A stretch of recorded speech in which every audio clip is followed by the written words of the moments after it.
Greetings, slackers. It's November 8th, 2017, and I'm over here on RT with the article I want to share with you. And this is about, the current state of affairs and what a lot of people participate in, which later comes back to bite them in the ass. Sending naked photos to dates now a hallmark of our society, judge says. Sending naked pictures to prospective partners is now a hallmark of society, a judge has said, as he jailed a man for blackmailing three young women with revenge porn. Daniel Staten, 26, of Cheltenham, pleaded guilty to disclosing private sexual photos with intent to cause distress and was jailed for 5 years and 3 months. He had blackmailed three women who sent him naked pictures of themselves after meeting him on social media.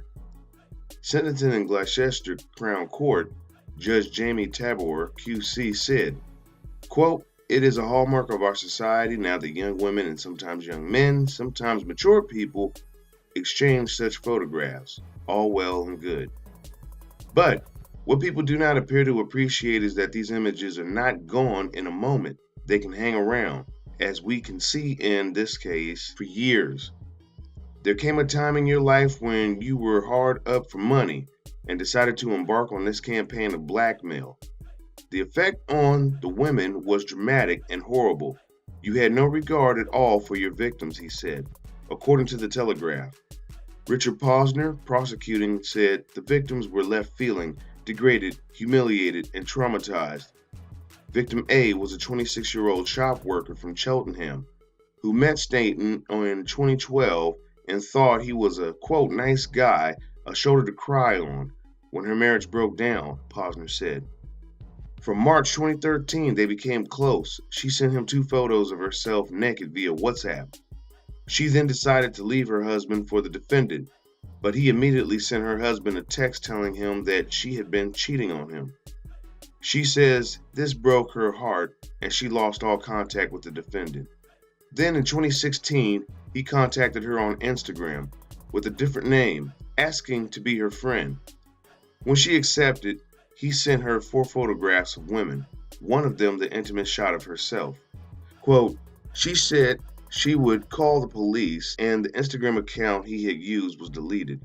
She never gave in to his demands and lost no money.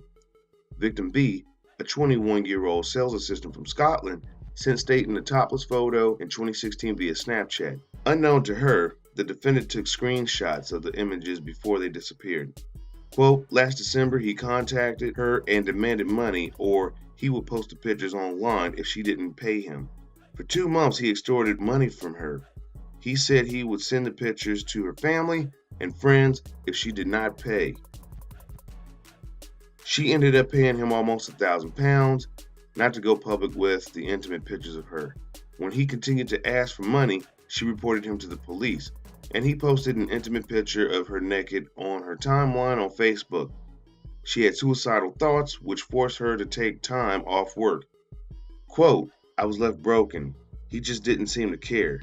He was just wanting money. I felt worthless, she said in a victim statement to the court. Victim C, now in her 20s, chatted with Staten online for many months before he asked for a naked picture of her. When she sent a topless photograph, he demanded she leave £300 cash under a bin in a park or he would upload the topless image. William Rose, defending, said, quote, these ladies became victims because of his greed. Quote, it was all down to money and his desperation to try to retain his accommodation. He had arrears of rent and was facing eviction. Well, there's no excuse here.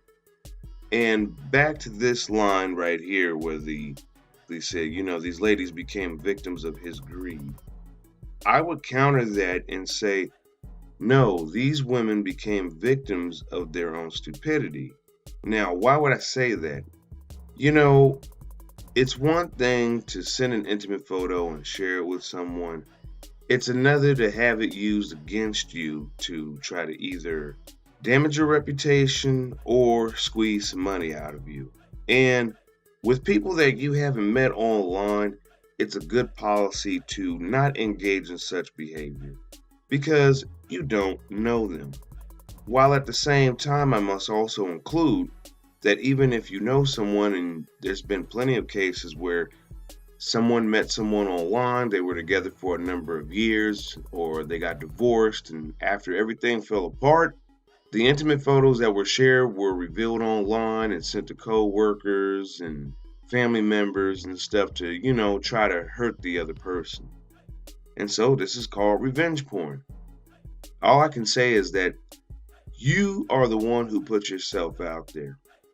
And this goes for both men and women. Some of you guys out there, you like sending, penis photos to women, and a lot of that information can be used back against you, especially if you send a photo and it has metadata in it, revealing your locations.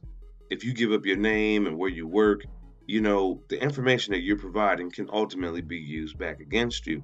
And there have been women who have taken guys to court. Men have gotten arrested for sharing such photos.